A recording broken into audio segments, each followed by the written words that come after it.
गाड़ी कम मिलती थी, 170 रुपये महीने का वहाँ लेते थे। तो उसके बाद फिर 1992 के बाद 540 रुपये हुए। 2006 में परमानेंट हुए। 1980 में ये एक फिल्टर मतलब मिस्त्री बन गए और 1990 में ये डेली वेजर बन गए पीएचई में और 2006 में वो परमानेंट हो गए। प्रीतम सिंह ने पंठियाल से लेकर राजगढ़ तक बहुत बेशुमार काम किए जो पीएचई डिपार्टमेंट। इंसान की ज़िंदगी में बहुत सारे पड़ाव आते हैं, एक पड़ाव के बाद दूसरा पड़ाव आता है और उसी हिसाब से आज हमारे साथ प्रीतम सिंह जी हैं जो धंधराट के रहने वाले। आज इनने जो है अपने मुलाजमत से सबकदोश हुए हैं। प्रीतम सिंह जी ने अपनी ज़िंदगी का बेशतर वक्त जो है वो सरकारी कामों में गुजार दिया या फिर लोगों की खिदमत में गुजारा। आज हमारे साथ प्रीतम सिंह जी जब रिटायर हुए हैं तो हम हमारे सामने खड़े हैं, हम इनसे जानेंगे।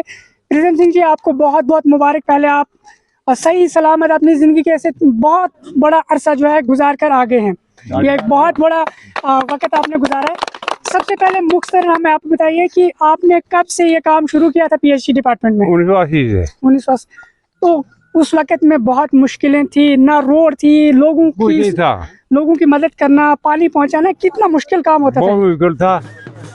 तो रोड भी नहीं था और साथ में गाड़ी कम मिलती थी, 170 रुपये महीने का वहाँ लेते थे।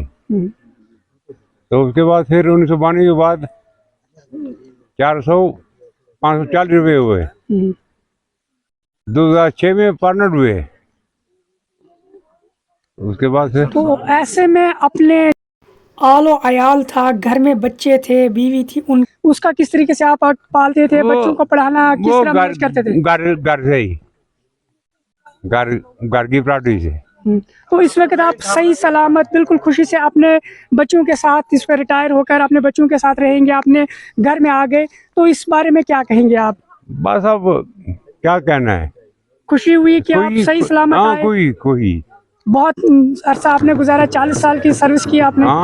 प्रीतम सिंह जी जो पीएचई डिपार्टमेंट में काम करते थे, आज ये मुलाजमत से सबकदोश हुए। हमारे साथ यहाँ पर देवराज जी हैं जिन्होंने एमएलए की इलेक्शन भी लड़ा था, मेंबर ऑफ लेजिस्लेशन। सर, आपसे जानना चाहेंगे, प्रीतम सिंह जी इस वक्त रिटायर हुए, बहुत मुश्किल काम होता है, क्या कहेंगे? हमारे क्लास फेलो से 2 क्लासें आगे पढ़ रहे थे। ये 1980 में ये एक फिल्टर मतलब मिस्त्री बन गए और 1990 में ये डेली वेजर बन गए पीएचई में और 2006 में वो परमानेंट हो गए। प्रीतम सिंह ने पंठियाल से लेकर राजगढ़ तक बहुत बेशुमार काम किए जो पीएचई डिपार्टमेंट के हैं। इनके कामों को कोई भी नहीं बुला सकता क्योंकि इनका अपना इलाका था। इनको अफसरों के साथ असर सूख भी था। वो मतलब जेई तक के काम इन्होंने खुद किए हैं, पेमाशी की है, नक्शे बनाए हैं और हमारे तकरीबन काफ़ी हज़ारों हौज बनाए हैं, फिल्टर प्लांट बनाए हैं, टंकियां बनाई हैं और मतलब ये जाल बिछा दिया है उन्होंने पाइपों का। देवराज जी, हम आपसे यही जानना चाहेंगे कि ये इलाका जो है अभी भी रोड कनेक्टिविटी से महरूम है, लेकिन ऐसे में हमारे जो प्रीतम सिंह जी ने इन्होंने पूरे इलाके के अंदर सर्व किया, तो मुश्किलें तो आती होंगी, तो किस तरीके से ओवरकम किया इन मुश्किलों? बहुत मुश्किलें आई। पहले तो पैसा ही नहीं था, पैसा इनको भी तनख्वाह 100-200 ही होती थी, मजदूर को दिहाड़ी नहीं थी। पाइप से प्लान 30-30 किलोमीटर 20-20 किलोमीटर तक होता था, मगर इन्होंने अपनी जिंदगी में बहुत मेहनत मशक्कत करके पूरे आवाम को मुफाद दिया है। जो ये गांव हैं, हम पानी से बिल्कुल ठीक ठाक हैं, कोई पानी की किल्लत हमें इस वक्त नहीं।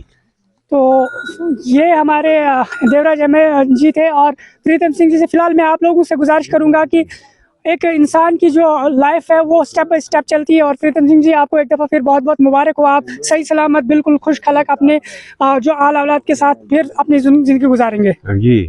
तो फिलहाल मैं आपसे यही गुजारिश करूंगा कि वीडियो को लाइक करें, शेयर करें, दूसरे लोगों तक भी पहुंचे।